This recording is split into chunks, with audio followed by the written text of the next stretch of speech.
ओंकारेश्वरी, नमो भगवती. अनेक लोकांनी आपल्या घरात मोठमोठ्या देवीच्या मूर्त्या बसविल्या आणि देवींची दरबारे सजविली. मला एक माऊली भेटली आणि ती अशीच एका आराध्याने बसवलेल्या दरबारात नवस घेऊन जात होती, तेही सोन्याच्या नथेचा नवस. आणि तिच्या म्हणण्यानुसार त्या अमुक अमुक आराध्याच्या घरातली देवी ही नवस पूर्ण करते.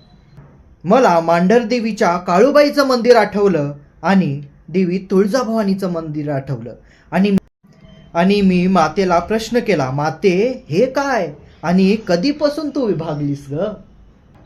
यामध्ये दुःखाची एक गोष्ट आहे, ती म्हणजे हा आराधी तो सोन्याचा नवस घेतो आणि आपल्या मूर्तीला चढवतो आणि लोकांना आशीर्वाद म्हणून.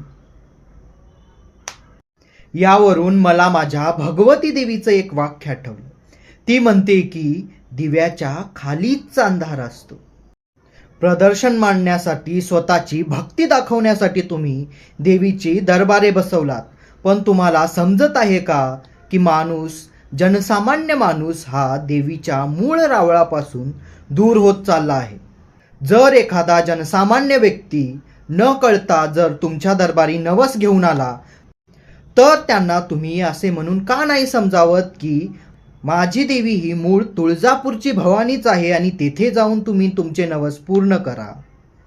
आणि मुळात दरबारे का? तुम्हाला असे वाटत आहे का की पूर्वीचे सुतार हे एवढे अक्षम्य होते की ते लाकडी मूर्ती करून घरोघरी पोचवण्यात अक्षम्य होते?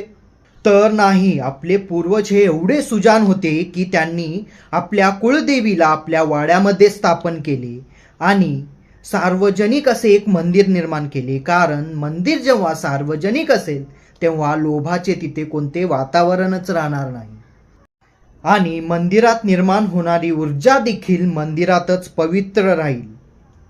आणि त्यामुळेच त्यांनी घरात छोट्या छोट्या तांब्याच्या मूर्त्या, देवीचे मुखवटे आणि कळश स्थापन केले. म्हणूनच लक्षात ठेवा की देवळात जाऊन देवीचे दर्शन घ्या. सोनं नाणं तर या मानवी जीवनाचे चोचले आहे. देवीला पूर्ण स्वर्गाचे देखील ऐश्वर अर्पण केले तर ते काडी मोलाचेच आहे. पण भक्तिभावाने अर्पण केलेला एक फूल मात्र जीवनाचे सार्थक आहे. ओम काळेश्वरी, नमो भगवती.